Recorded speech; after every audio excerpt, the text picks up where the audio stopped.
अस्सलाम वालेकुम रहमतुल्लाह।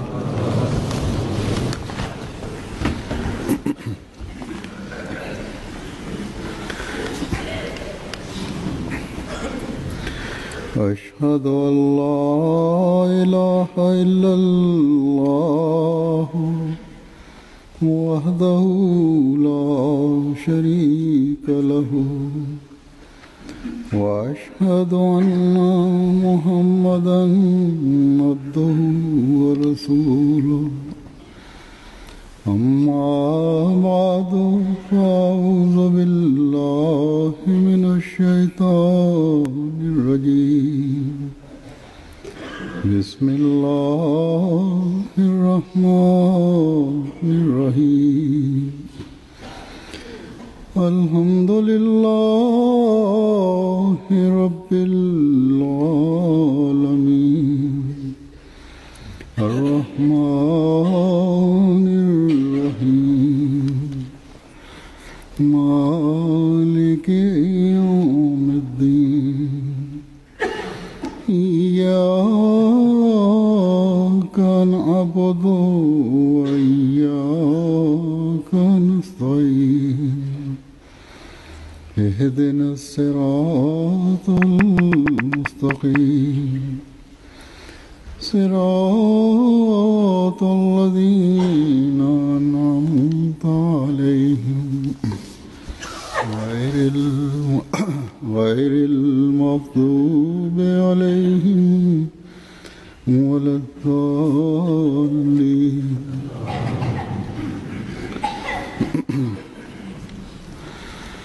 गुज़श्ता खुतबे में मैंने हज़रत मसीह मौऊद अलैहिस्सलाम के Halifa mtukufu ayyadahullahu ta'ala ibn Aziz anasema kwamba katika hutuba ya Ijumaa iliyopita nilieleza matukio ya maswahaba wa Sayyidina Ahmad alayhi salatu wasalam, matukio ya mahubiri na udhoefu wao ya mahubiri, na nilisema matukio mengine yamebaki na nitaeleza siku zijazo. Kwa hiyo naeleza katika hutuba yangu ya leo kueleza matukio haya mbele yenu.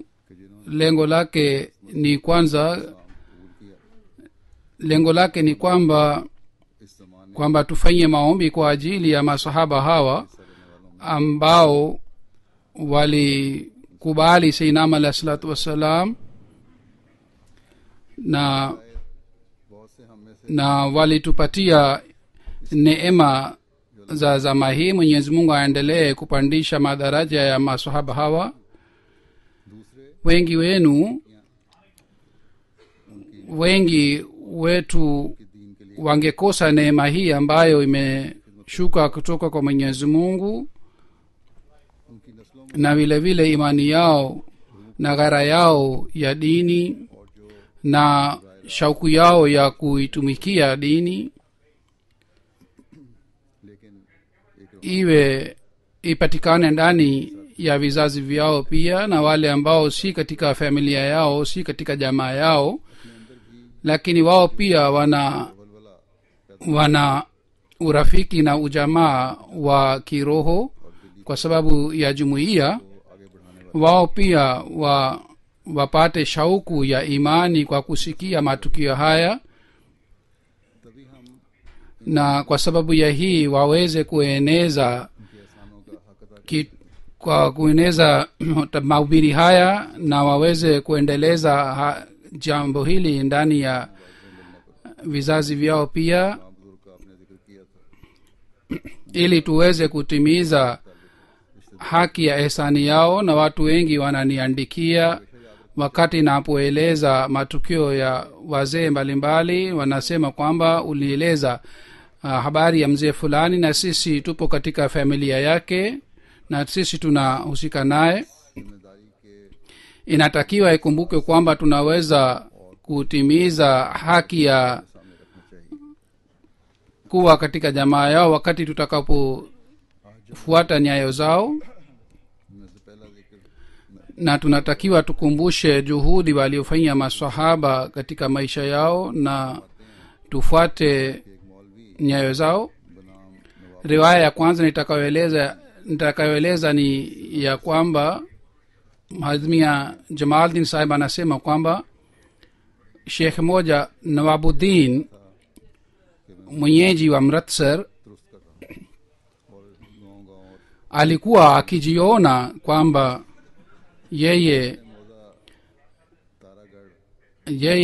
kwamba anarekebisha mirzai, na alikuwa akisema kwamba anatembea vijiji hadi vijiji kwa sababu ya hii. Anasema kijiji kiitwacho Tarapend karibu na nyumbani kwake yule shekh alikuja, na alipofika kule basi akaanza kupiga kelele kwamba je, kuna mirzai anaishi hapa, basi aje kwangu. Na anasema kwa sababu kule kulikuwa hakuna mwanajumuiya isipokuwa mimi, na wote walikuwa maadui, kwa hiyo wengine walikuwa marafiki zangu. Kwa hiyo mtu mmoja akaja kwangu ili nijadili na yule shekhe. Nikafikiria kwamba hawa watu wanakuwa wanapiga kelele na hawataki haki, bali lengo lao linakuwa ufisadi tu katika mjadala. Na nikasema kwamba Sayyidina alayhi salatu wasalam ametuzuia kwamba tusijadili, tusifanye mjadala, kwa sababu wakati huo Sayyidina alayhi salatu wasalam alisema wafuasi wake wasifanye mjadala na mashekhe. Ikiwa wale watu wana shauku ya kufanya mjadala, basi wachukue dhamana ya ufisadi, basi tutakuja na tutafanya mjadala na tutajibu maswali yote ya mashekhe. Na badala ya hii naona ni vizuri watupatie maswali, nitaandika majibu yake na watu watasikia na wenyewe watajua haki kwa wapi. Basi yule mtu akarudi kwa shekhe,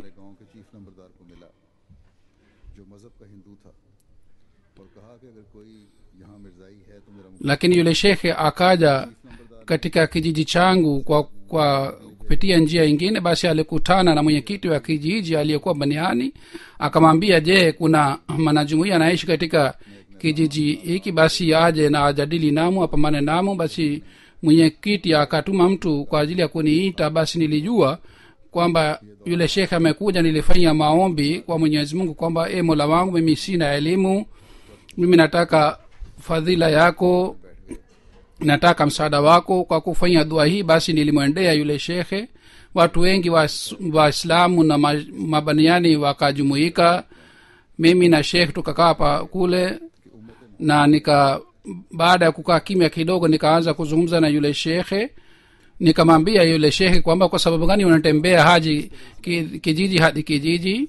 Yule shekhe akasema kwamba umma wa Mtume sallallahu alayhi wasallam umepotea na ufisadi umepatikana, kwa ajili ya kurekebisha aliona atembea. Nikasema kwamba Sheikh Sahib, umerekebisha kiasi gani mpaka leo? Watu wangapi wameongoka kwa sababu ya mahubiri yako? Sheikh akasema kwamba watu wengi wamepata mwongozo. Nikasema nionyeshe wale watu. Sheikh akasema kwamba nimewaacha wale wote nyuma katika kijiji, na akasema kwamba lengo langu la kutembea ni kwamba ufisadi ulioenea kwa sababu ya Mirza Sahib mwenyewe ni kafiri, basi na jadili nao.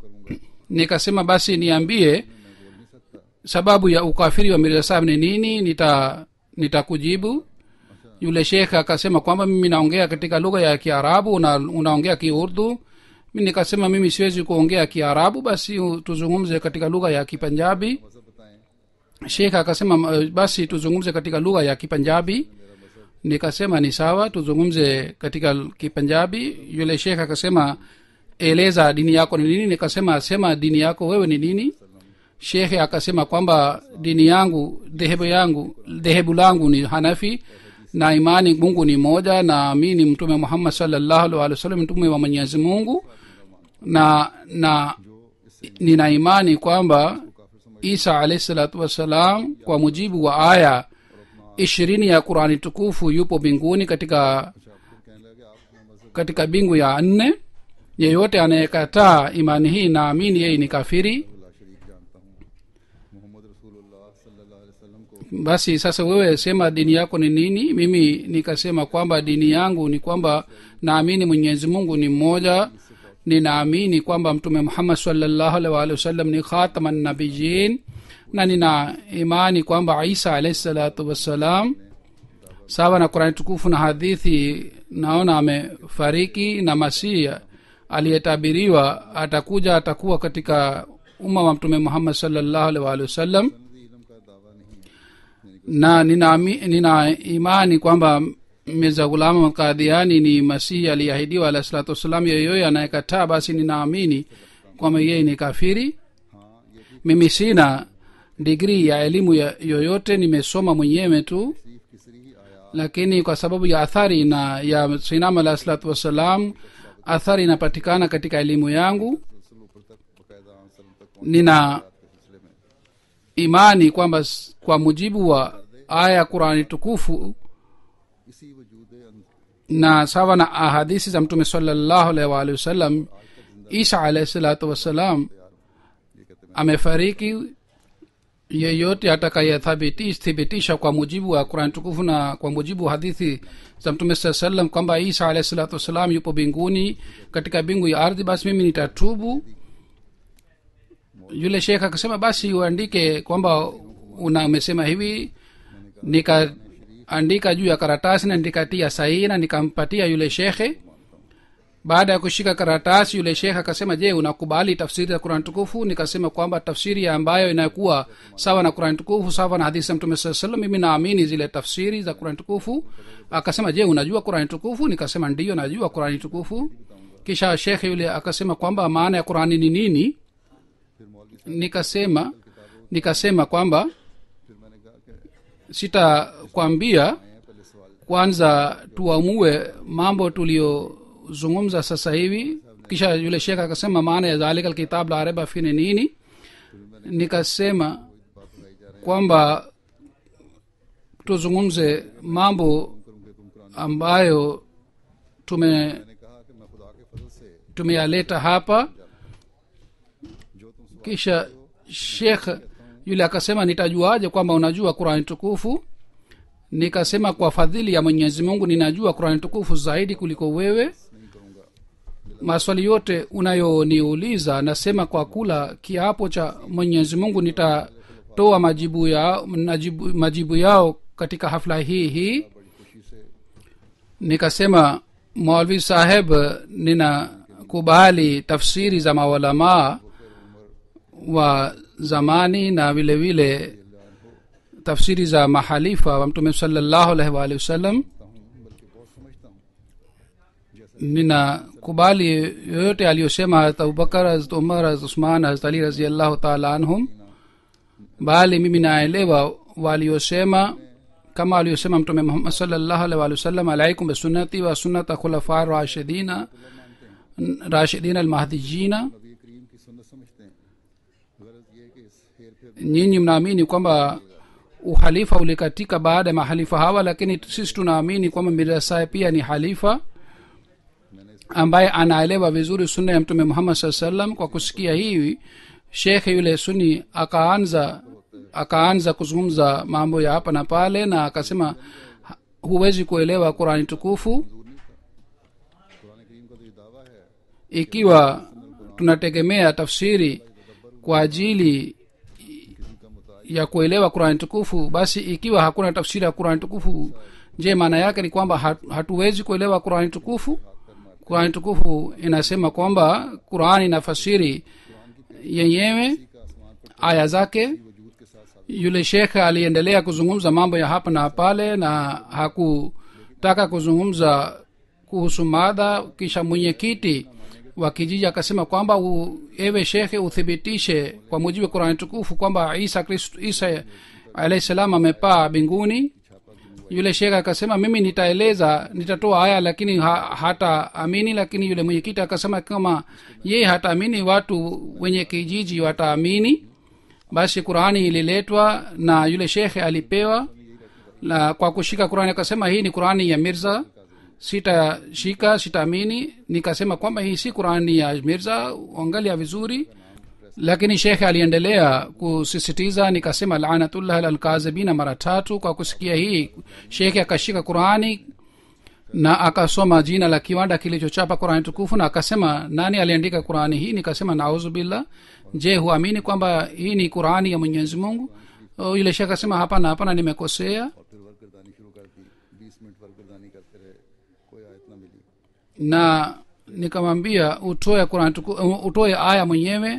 Akashika qurani na akaanza kuangalia katika qurani tukufu, lakini hakupata aya hata mmoja. Nikamwambia, shekhe, ulisema aya 20 inapatikana kuhusu uhai wa Isa, basi kama moja haipatikani utoe aya ingine. Lakini shekhe akasema kwamba siwezi kupata hapa, lakini naweza kusema hivi. Kisha yule shekhe akasoma aya, wais qala llahu ya Isa inni mutawafika. Akasema tafsiri yake ni kwamba, ewe Isa, wakati nitachukua roho yako pamoja na mwili wako. Nikasema mimi sitazungumza mpaka utoe aya hii kutoka katika Qur'an tukufu. Shekhe akashika tena Qur'an tukufu dakika 10, aliendelea kuangalia lakini hakupata aya hata mmoja. Basi yule shekhe mwenyekiti wa kijiji akasema kwamba, wewe ni alimu wa aina gani, hupati hata aya moja? Kwa hiyo watu waliendelea kucheka juu ya yule shekhe. Hii huzur anasema kwamba hii ni hali ya elimu ya hawa mashekhe ambao ni mashekhe maulamaa wa kijina. Kisha hadhrat munshi mahbub alam saheb anasema kwamba hakim Muhammad Ali saheb aliyekuwa hakimu huko Jammu Kashmir alihamia Lahore baada ya kustaafu, na mimi nilikuwa nikifanyia kazi kwake.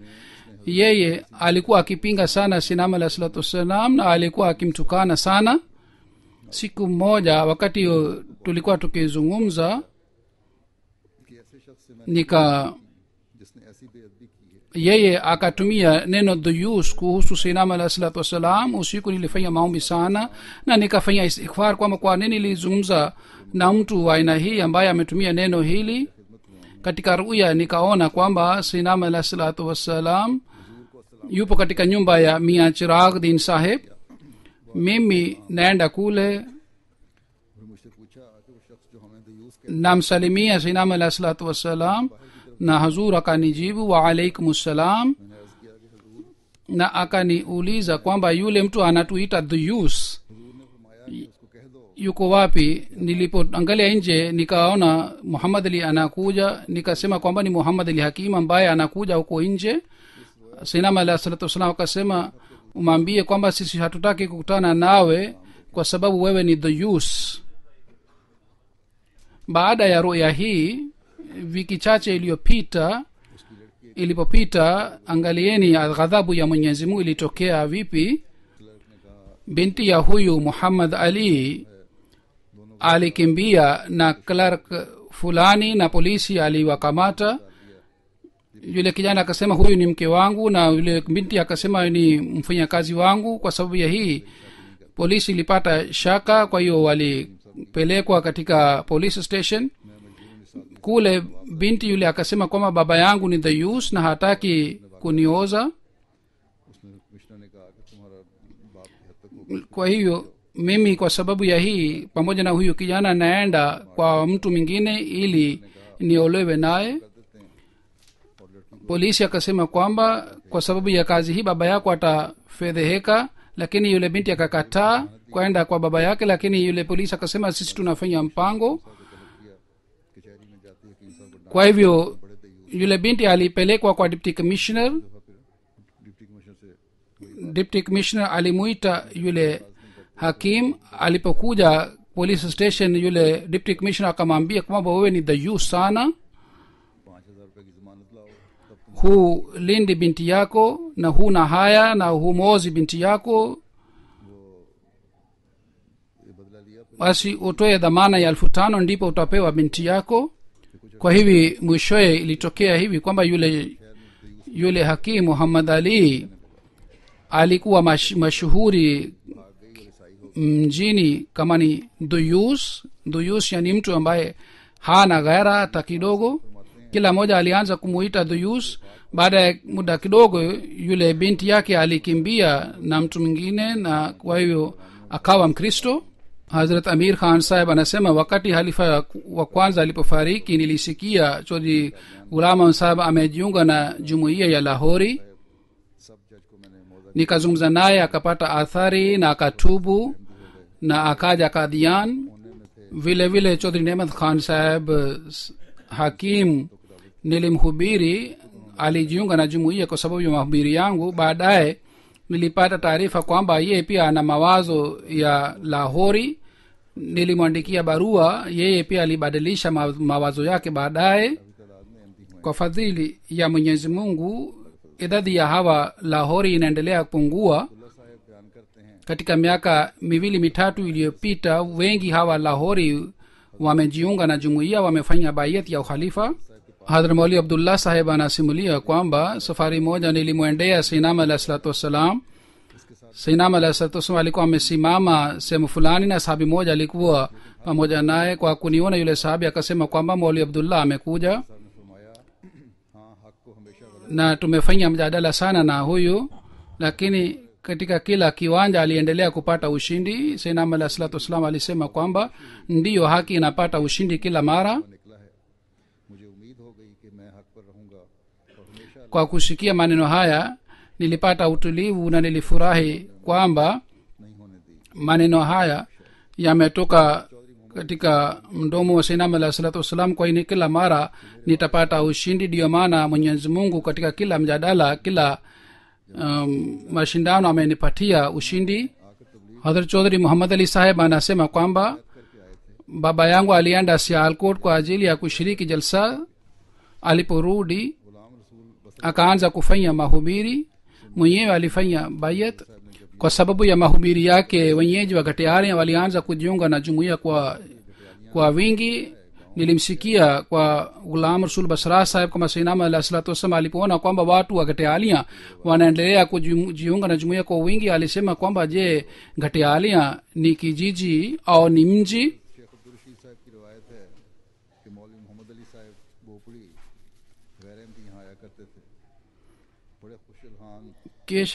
kisha Sheikh Abdul Rashid sahib anasema kwamba Maulvi Muhammad Ali sahib asiyekuwa mwanajumuiya alikuwa akija na alikuwa na sauti nzuri, na kwa sababu ya kuwa sauti yake nzuri wanawake wengi walikuwa wakienda katika mkutano wake, na alikuwa akisoma Qur'an tukufu vizuri. Alikuwa akiishi miezi 2 au 3, na yeye akaanza kumpinga Sayyidina alayhi salatu wassalam, na alikuwa akimtukana Sayyidina alayhi salatu wassalam. Niliendelea kujadili naye. Wazazi wangu walinifukuza katika nyumbani kwa sababu Maulvi yule alikuwa mwenye heshima sana. Wazazi wangu waliniambia kwamba sisi hatutakupatia urithi, na nilikuwa nikiishi nje kwa siku nyingi.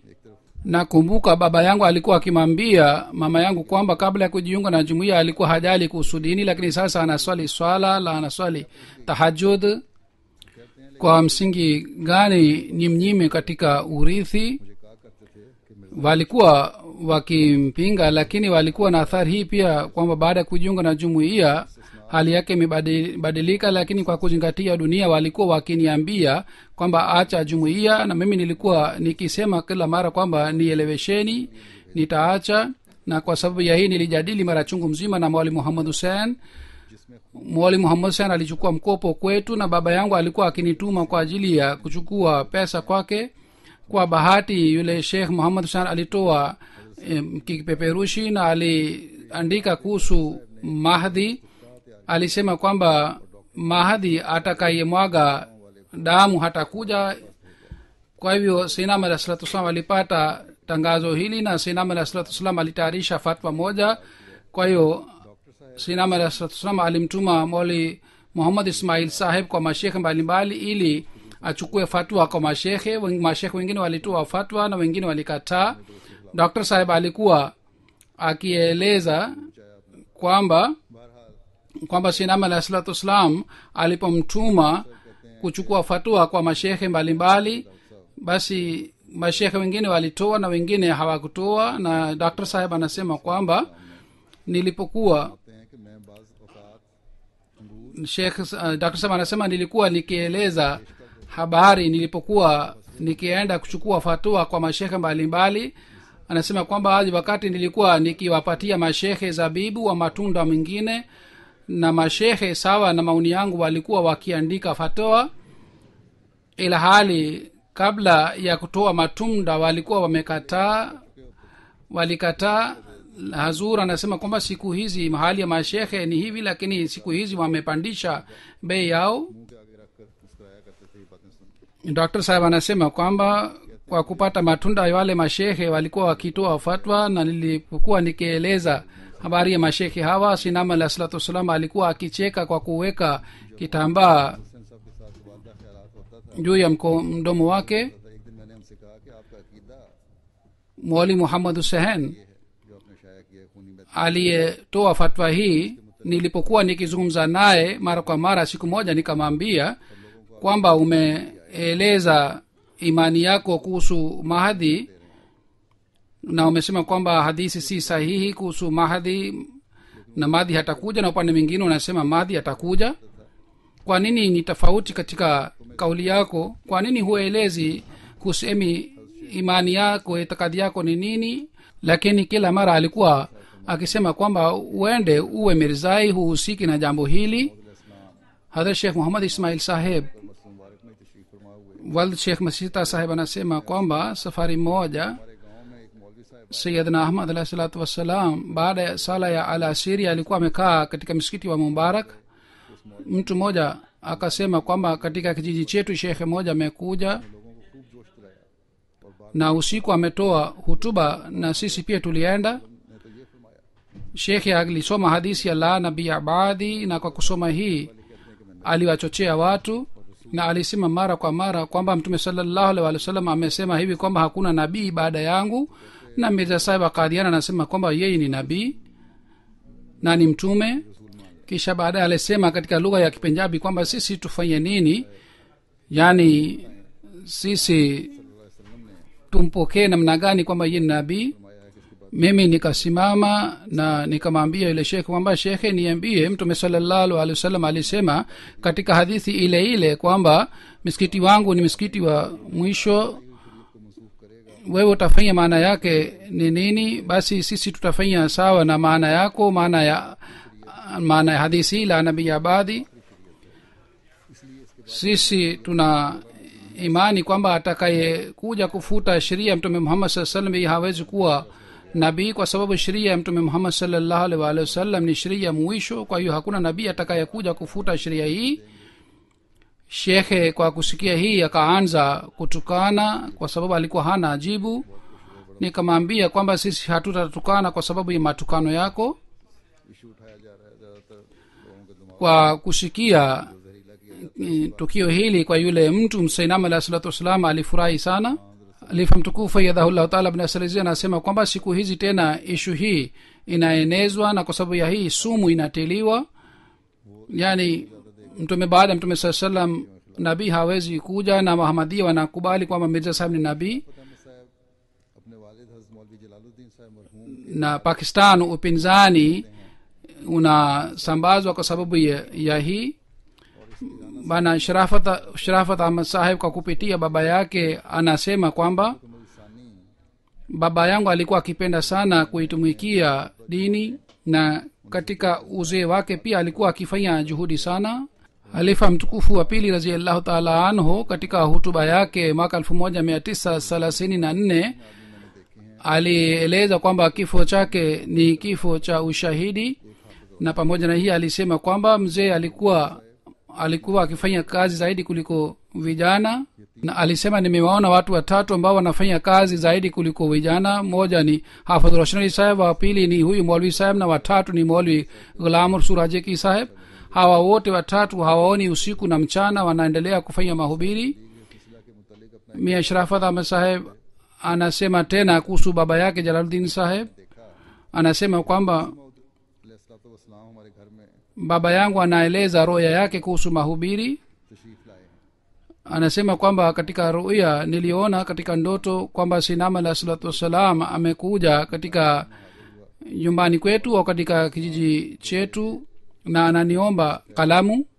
baadaye niliamka. baada ya muda fupi nilienda kadhian, na pamoja nami mimi nilichukua nguo isiyoshonwa na ilikuwa ya rangi ya nyeupe na ilikuwa mita 5. होल्डर मुख्तलिफ रंग के लिए और हजूर की खिदमत में पेश किए और हजूर hazur anasema kwamba reja katika lugha ya kipanjabi ni shuka, हजूर ने अजराए हमदर्दी na nikampatia sainam alah salatu wassalam zawadi hii na nikamwomba aniambie tabira ya kuomba kalamu katika ndoto. sainam alah salatu wassalam alipokea zawadi yangu na akasema, umeshatimiza ndoto yako. kalamu mradi wake ni kwamba utaitumikia dini kwa kutoa hutuba na kwa kuandika. baba yangu alikuwa akisema kwamba baada ya tukio hili nilianza kufanya mahubiri, na kwa fadhili ya Mwenyezi Mungu ndugu zake wawili walijiunga na jumuiya. mmoja wao alikuwa alimu sana, Mwali Muhammad Ali Sahib, mwenyeji wa Firozpur. wapinzani walipojua kwamba ndugu wote wawili wamejiunga na jumuiya, kwa hiyo wakakata tamaa. Muhammad Ali Budia na Mamusha, hawa mashehe, waliposikia kwamba hawa ndugu wamekuwa wanajumuiya, walienda kutoka Ferozpura na walikuwa nalia kama mtu wa familia yao amefariki. kisha kwa sababu ya mahubiri ya Maulvi Saheb, Zira, mkoa wa Firozpur, Krepad, Ludheke, Ratnewala, Ladhiani, hapa jumuiya ilipatikana alhamdulillah. kisha Mia Sharafat Ahmad Saheb anasema kwamba kuhusu baba yake Maulvi Jalaluddin Saheb kwamba baba yangu 1924 alienda Malkana kwa ajili ya mahubiri. aliendelea kufanya mahubiri kule.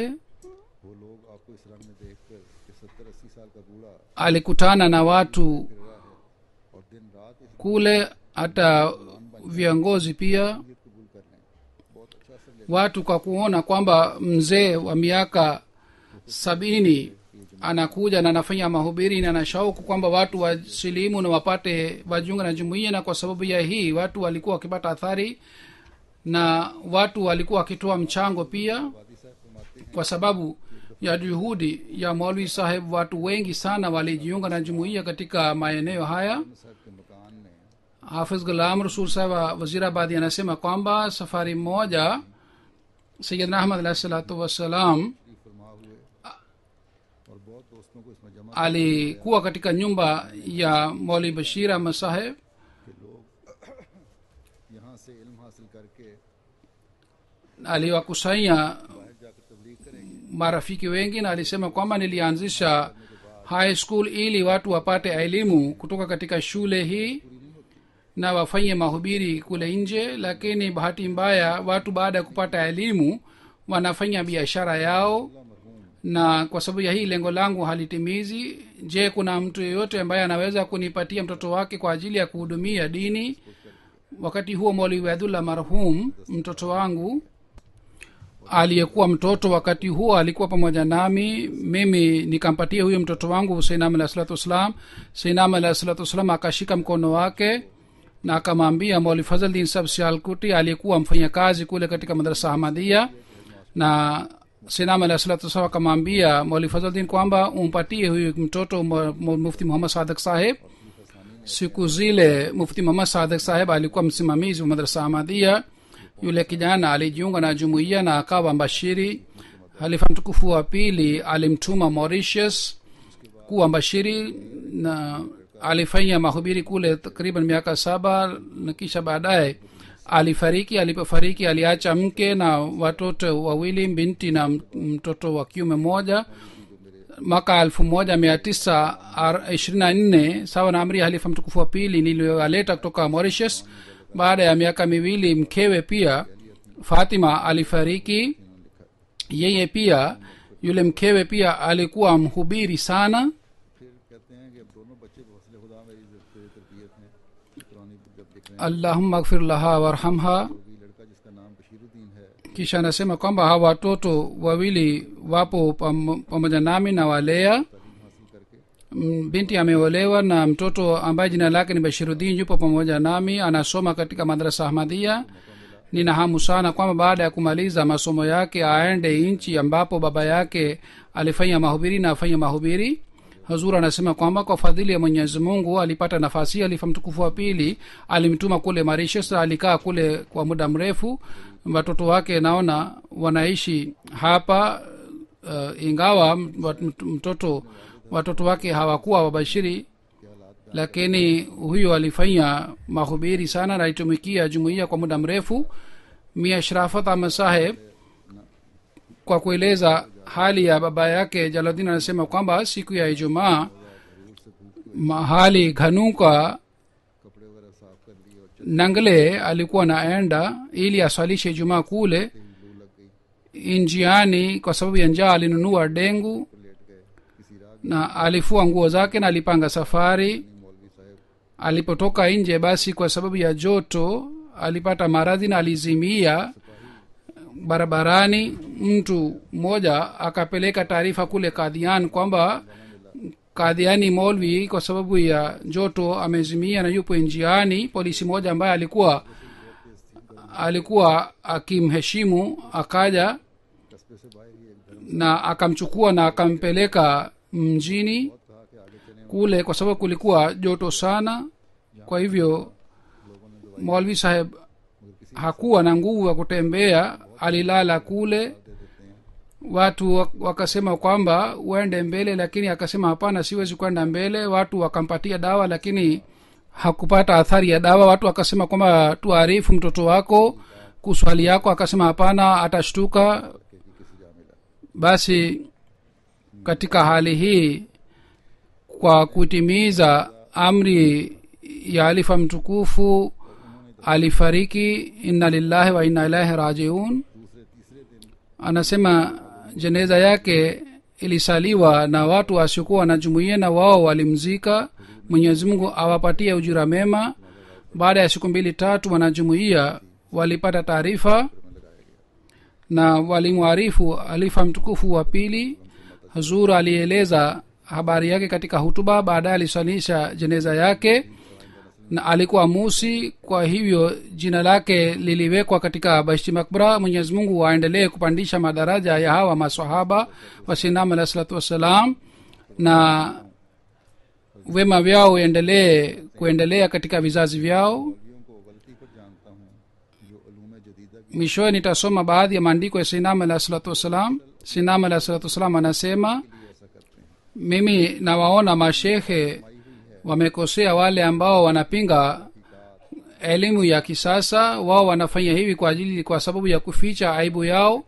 Wao wana imani hii kwamba utafiti wa elimu ya kisasa inampeleka mbali mtu katika dini, na wanaona kwamba akili na sayansi ni kinyume na sayansi na kinyume na Islam, कि उलूम जदीदा का पढ़ना ही जायज़ kwa sababu उनकी रूह hawana uwezo wa kueleza udhaifu wa falsifa. Ndiyo maana kwa kuficha aibu hii wanasema kwamba kupata elimu ya kisasa si sahihi. पैदा होता है इल्हाम इलाही Sinam alayhi salatu wasallam amesema kwamba ikiwa kwamba wao hawakupata falsifa ya kweli ambayo inapatikana kwa sababu ya ufunuo wa Mwenyezi Mungu, na falsifa hii imejaa katika Qur'an tukufu. Falsifa hii wanapewa wale tu ambao wanakuwa wanyenyekevu na wanainama mbele ya Mwenyezi Mungu na hawana kibri ya aina yoyote, wale ambao wanakubali udhaifu wao na wanalia mbele ya Mwenyezi Mungu. Uloom जदीदा हासिल करो Basi kuna haja kwamba siku hizi kwa ajili ya kuitumikia dini, इंतबा में बयान कर देना चाहता हूँ elimu ya kisasa pia itafutwe. सिर्फ वहीं पड़े रहे और दीन ना सीखा और ऐसे के Lakini nina uzoefu hii pia nataka kuwaonya पास बैठने kwamba wale watu ambao walizama katika dunia, katika elimu ya dunia tu, वो अमूमन ठोकर खा गए और इस्लाम से na hawakupata nafasi ya kukaa na mtu wa Mwenyezi Mungu, na wale watu walikuwa hawana nuru ndani yao. Wale watu walianguka, walienda mbali katika dini, na badala ya hii kwamba wangeleta zile elimu chini ya Qur'an tukufu, badala yake walitaka kufanya elimu ya Qur'an tukufu chini ya elimu ya dunia. आसमानी रोशनी हासिल करने की कोशिश हो। Kumbukeni, huduma ya dini anaweza kufanya yule tu ambaye anakuwa na nuru ya mbinguni ndani yake, yule ambaye anakuwa na juhudi ya kupata nuru hii ya mbinguni. Anasema Sayyidina alayhi salatu wasalam kwamba na saa hii ni kwa sababu ya hii kwamba nyinyi ambao mnanijiunga, na kwa sababu ya kujiunga nami umekuwa viungo vyangu. Halifa mtukufu anasema kwamba hii ni heshima sana kwa ajili ya wanajumuiya. Sayyidina alayhi salatu wasalam ametumia neno la viungo, na kwa sababu ya kujiunga nami umekuwa viungo vyangu, na viungo haviwezi kufanya kazi wenyewe, vinafanya kazi sawa na bungo. Kwa hiyo ni jukumu la kila mwanajumuiya kwamba Quran की हकीकी तालीम के मुताबिक aweze ajitahidi kuitimiza hamu hii ya Sayyidina alayhi salatu wassalam, बार बार नसीहत फरमाई। kazi ambayo हम अपनी बैत का हक अदा नहीं कर सकते। tumeambiwa kufanya sawa na mafundisho Qur'an tukufu tufanye. Na Sayyidina alayhi salatu wassalam ametusihi mara kwa mara kuhusu hii. Bila hii hatuwezi kutimiza haki yetu, haki ya bayati yetu. जुल्मत से नूर की तरफ लाने Na mutumie akili na kwa kutumia Qur'ani tukufu एतराज़ों की बुनियाद ili mupate nuru ya kweli ndani yenu, ili muweze kuvuta watu katika nuru. और कैफियत से Siku hizi shutuma zinazoletwa ni kwa sababu ya masala ya elimu तुम मेरी बात सुन रखो, ya kisasa. खूब याद कर लो। Tunatakiwa tupate elimu ya kisasa ili kabla hatujajibu tuweze kujua shutuma ni nini. उसमें ना हो Anasema sikilizeni vizuri na kumbukeni vizuri kwamba ikiwa mtu hazungumzi kwa moyo safi, वो असर नहीं करता। basi athari haipatikani ndani yake. हमारे नबी करीम सल्लल्लाहु अलैहि वसल्लम की Yoyote mnayosema inatakiwa iseme kwa moyo safi, na vitendo pia viwe sawa na tunayosema, basi athari itapatikana. Na amesema kwamba kwa sababu ya hii ukweli wa Mtume Muhammad sallallahu alaihi wasallam ulithibitika, kwa sababu athari iliyopatikana kwa sababu ya kauli ya Mtume sallallahu alaihi wasallam haikupatikana katika historia. Na hii yote ilitokea kwa sababu kauli yake ilikuwa sawa na amali yake. Kulikuwa hakuna tofauti baina ya kauli yake na amali yake. एक होंगे। Basi kufuata mfano wa Mtume Muhammad sallallahu alaihi wasallam ni jukumu letu, na hii itakuwa wakati kauli yetu na amali yetu itakuwa sawa, ndipo juhudi letu litakuwa yenye matunda. Mwenyezi Mungu atuwezeshe tuweze kutimiza hamu hii ya Sayyidina alayhi salatu wassalam, yani tuweze kueneza Islam duniani, और हमारे कॉल और फिर tuweze kuwaelekeza watu katika njia iliyonyoka, जाली ताकतों tuweze kutimiza haki ya kuwa viungo vyake, और मगलूब ना हो। na isipatikane tofauti baina ya kauli yetu na amali yetu. Tusipate rob na athari ya nguvu ya Dajjali. आज फिर मैं एक जनाजा गायब पढ़ाऊंगा। Mwenyezi Mungu atuwezeshe tuweze kuelewa asili hii. यानी नाइजर का है। Leo tena nitaswalisha jeneza moja ghaibu, ni ya bana Sultan of Agadesh नाम wa Niger. अलहाज उमर इब्राहिम था। Tarehe 21 wa Februari katika umri wa miaka 75 amefariki. Inna lillahi wa inna ilaihi rajiun. ये नाइजर के सबसे Jina lake lilikuwa Alhaj Umar Ibrahim. रवायती हुक्मरान September 2002 alijiunga na jumuiya. Alikuwa mfalme mkuu wa Niger, 4 अफराद में शामिल थे।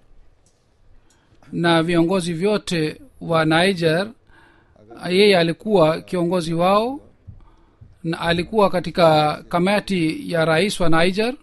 Katika Niger toka karne 15 Agadesh ilipatikana. Marehemu tangu mwaka 1960 alikuwa mfalme na alikuwa sultan wa nambari ya 51 देखे जाते थे।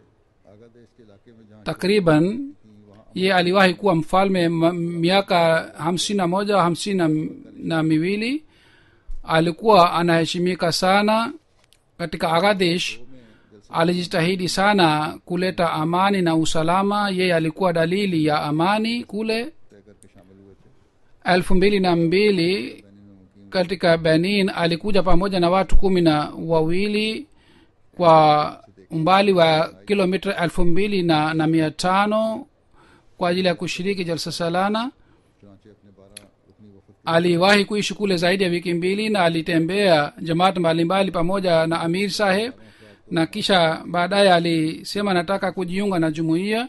Kwa hivyo alijiunga na jumuiya pamoja na wenzake, खालिसतन लिल्लाह होते na alisema kwa kuona watu maelfu huko benin wanaswali nimefurahi sana. Sisi tumekuja katika niger ambayo ni nchi ya waislamu, lakini hatujawahi kuona watu wamejumuika, waislamu wamejumuika kiasi hiki. 2003 alikuja बात का इनको पता लगा hapa london kushiriki jalsa salana. lilikutana naye mara ya kwanza. alikuwa mwenye bashasha sana na alikuwa akifanya tabasamu sana. alipopata taarifa ya kifo cha halifa mtukufu wa 4 alikuja kule mission house kwa ajili ya kumpa rambirambi mbashiri mkuu wetu wa kule. ana watoto wa kiume 18 na mabinti 12. aliwaoa wake 5. और बहुत मेहमान नवाज थे mbashiri mkuu wa niger akbar saheb anasema kwamba mara 2 nilienda agadesh. nilimkuta alikuwa akiheshimu sana na alikuwa akipatia karamu vizuri, na alipokuwa akija makao makuu ya nchi, nilipokuwa nikipata taarifa amekuja, nilikuwa nikienda kukutana naye, na kila mara alikuwa akiuliza kuhusu habari ya jumuiya na kuhusu habari ya halifa mtukufu. वहाँ से बस april 2004 mimi nilipoenda kutembelea benin, सुल्तान और tena alikuja kule parako. 11 रुकनी वफद के साथ इसमें शामिल थे alikuja pamoja na watu 62 और वहाँ भी ये तकरीबन उन्होंने मुझे बताया कि मैं 3-4 दिन और रात का सफ़र करके आया हूँ। nilikutana naye kule, वो भी बहुत मुश्किल है 2-2,500 na kule pia aliniambia kwamba ametembea siku 2 au 3 kule. si rahisi kutembea jangwani, kutembea kilomita 2500. niliendelea kuzungumza naye kwa muda mrefu na tulipiga picha pia, na alikuwa furahi sana kukutana nami. बड़े सुल्तानों में से थे, बड़ी आइज़ी और इनके wanajumuia wa niger wana imani sana. yeye alikuwa mfalme na alikuwa mfalme mkuu, lakini alikuwa mnyenyekevu sana. mwenyezi mungu apandishe madaraja yake, amin. الحمد لله نحمده ونستعينه ونستغفره ونؤمن به ونتوكل عليه ونعوذ بالله من شرور أنفسنا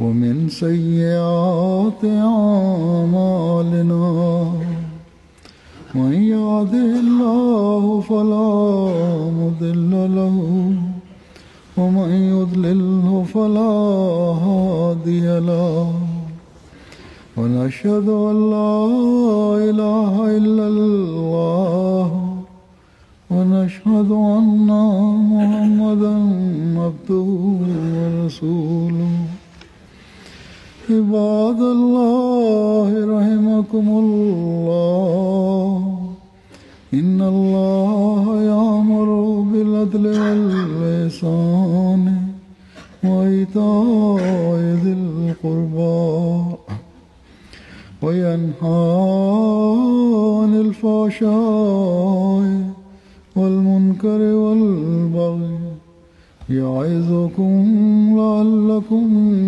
تذكرون اذكروا الله يذكركم وادعوه يستجب لكم ولذكر الله أكبر.